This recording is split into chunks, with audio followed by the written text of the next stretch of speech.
Hey guys, this is Prashant Mistry and today I'm going to talk about biomechanics of dumbbell chest press. तो biomechanic होता क्या है? Bio means life और mechanic means study of movements. तो आज हम बात करने वाले हैं biomechanic of dumbbell chest press. तो डंबल चेस्ट प्रेस को हमने 3 पार्ट में डिवाइड किया हुआ है। One is starting phase, bottom phase and the mid phase.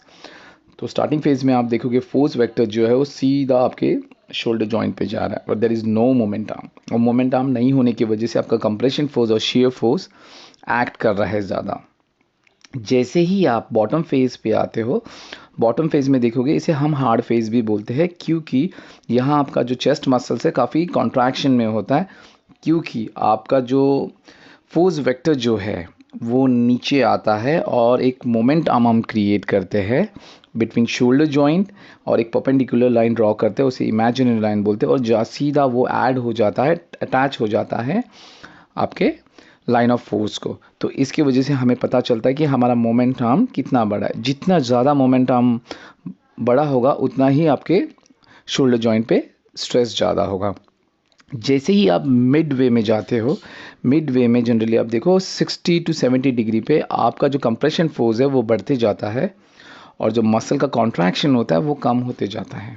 वहाँ मसल स्टिल कॉन्ट्रैक्ट हो रहे हैं, लेकिन जो हार्ड फेज में होता है वो मिड फेज में उतना कॉन्ट्रैक्शन नहीं होता है, और यहाँ आपके ट्राइसेप्स ही इन्वॉल्व होते हैं काफ़ी ऊपर पुश करने के लिए। लेकिन जैसे ही आप हार्ड फेज पे आते हो, हार्ड फेज पे देखोगे कि आपके इवन बाइसेप्स जो है वो भी इन्वॉल्व होते हैं, उसे हम बोलते हैं डायनामिक स्टेबलाइजर। तो वो भी इसमें इन्वॉल्व होते हैं।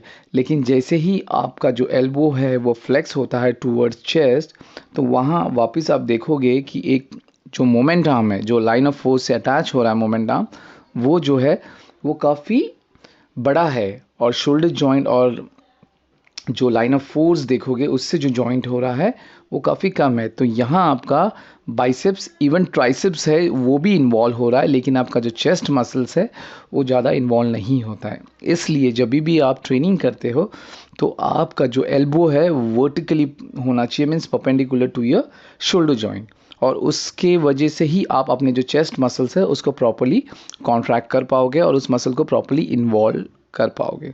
सो गाइज़, ये छोटा सा एक बायोमैकेनिक पे वीडियो था डंबल चेस्ट प्रेस के बारे में। अगर ये वीडियो आपको अच्छा लगा हो तो प्लीज़ सब्सक्राइब कीजिए, and if you have any question regarding training and nutrition, please write it down below so that I can answer your question. Thank you so much.